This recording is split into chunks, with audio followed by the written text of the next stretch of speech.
Je vais vous donner une réponse.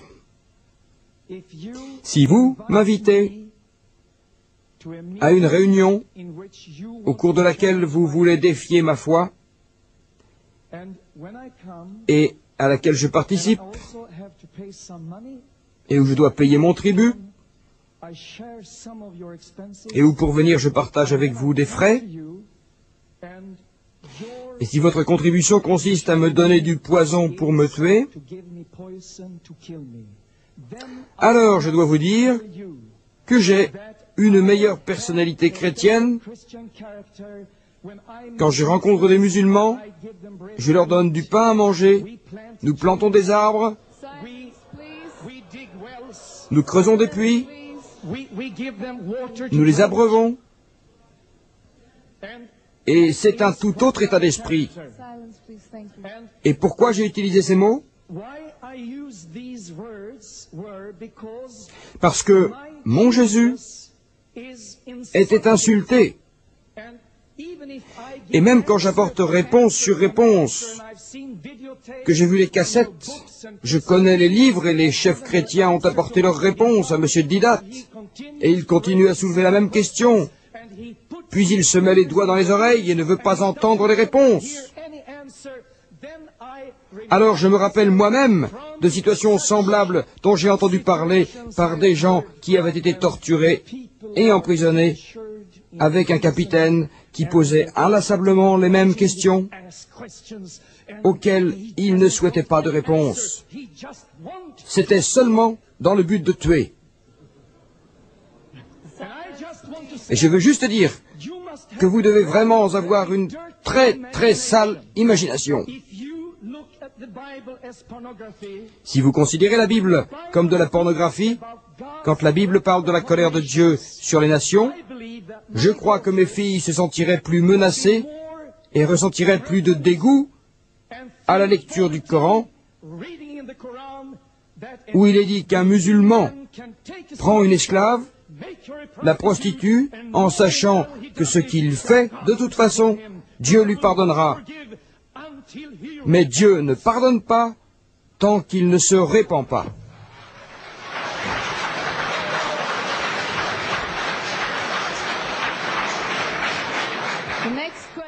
La question suivante s'adresse à M. Didat. Et je vous rappellerai gentiment qu'en qualité de président et présidente, autorité nous a été donnée de passer la parole à une personne à la fois. Et donc, encore une fois, je suis désolé d'avoir à vous rappeler le temps qui vous est imparti. Mais nous devons respecter ceci. Une seule personne à la fois. Merci.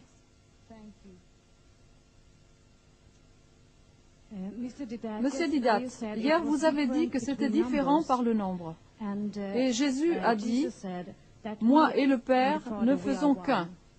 C'est la première chose que je dirais.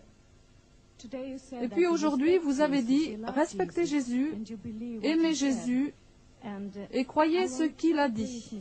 Et s'il vous plaît, Pasteur Stanley, pourriez-vous lire quelques mots dans la Bible? Je crois que c'est le livre de Saint Jean au chapitre 16, en suédois, oui. Personne ne peut aller au Père sinon par mon intercession. C'est ce que Jésus a dit.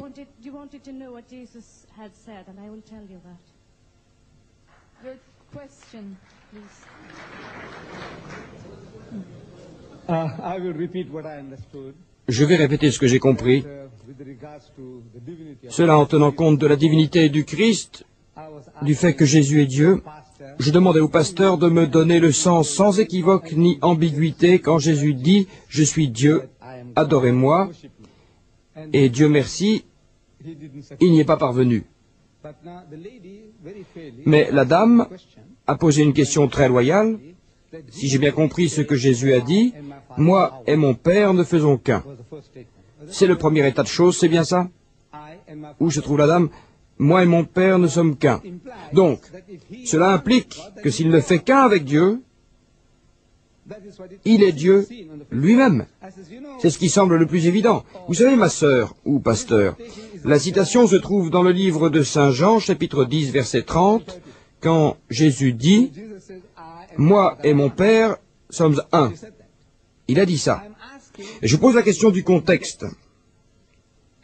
Et croyez-le bien, Je l'ai demandé aux docteurs en théologie, à des prêtres, des révérends, des pasteurs, des prédicateurs, et je pose toujours la question dans le contexte pour savoir dans quel sens il a dit ça. Et ces 40 dernières années, je n'ai pu rencontrer un seul chrétien instruit qui, sans ouvrir le livre, ait pu me parler des circonstances. On n'a toujours pas trouvé. Quelles étaient les circonstances? Donc si vous voyez cela dans le contexte, ce n'est pas ce que vous pensez. Par contexte, nous devons comprendre les versets et ne pas les retirer de leur place pour dire « Voyez, le type a dit ça. Dans quel sens a-t-il dit? Qu'est-ce qu'il a essayé d'expliquer ?» Aussi pour le contexte, j'ai demandé que l'on commence avec le livre de Saint Jean, au chapitre 23, chapitre 10, verset 23, et vous lisez « Jésus se promenait sous le portique de Salomon, c'est-à-dire dans le temple de Jérusalem. Puis les Juifs s'approchèrent de lui. » C'est-à-dire qu'ils l'ont entouré, et qu'ils lui dirent en le montrant du doigt « Combien de temps encore vas-tu nous laisser douter? Si tu es insinuant, si tu es vraiment le Christ, alors tu dois le dire. Faisant allusion à sa naissance ambiguë, si tu es le Christ, dis-le-nous vraiment. » Alors Jésus a répondu, « Je vous l'ai dit, et vous n'avez pas cru. Les travaux que j'ai accomplis au nom de mon Père, mes brebis entendent ma voix, et je les connais. Elles me suivent, et je leur donne la voix éternelle, et elles ne mourront jamais. Mon Père qui me les a donnés est plus grand que tout, et personne ne peut les ravir de la main de mon Père. » Pas même, c'était les versets 28 et 29, « Aucun homme ne peut les ravir de la main de mon Père. Moi et mon Père sommes un. » C'est le contexte. En d'autres termes, si une personne accepte la foi, Dieu voit que cette personne continue de croire en lui et en son Maître Jésus. Le Maître voit en cela que la personne garde la foi.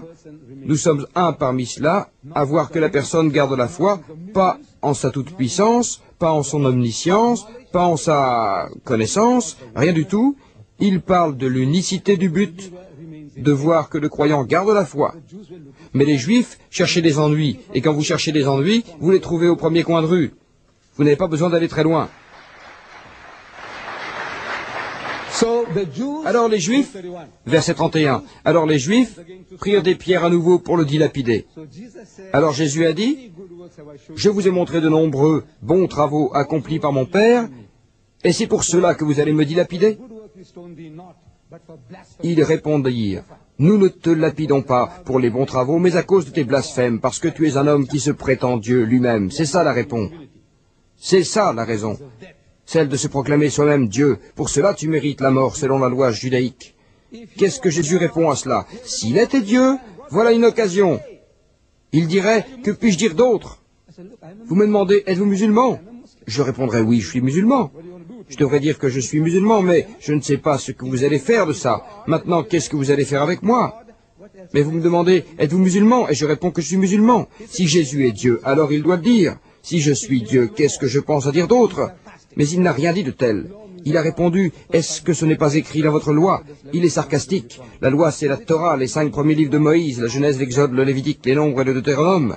Il a dit, n'est-ce pas écrit dans votre loi? En d'autres termes, il tire cela du 82e psaume. Le pasteur a déjà fait référence à cela. Au 82e psaume, il est dit, j'avais dit, vous êtes des dieux. C'est une citation. Si lui, Dieu Tout-Puissant, les appelle des dieux, à qui le mot Dieu s'applique-t-il? Ce qui signifie que les prophètes sont appelés Dieu dans nos manuscrits. C'est notre langue, c'est notre façon de parler.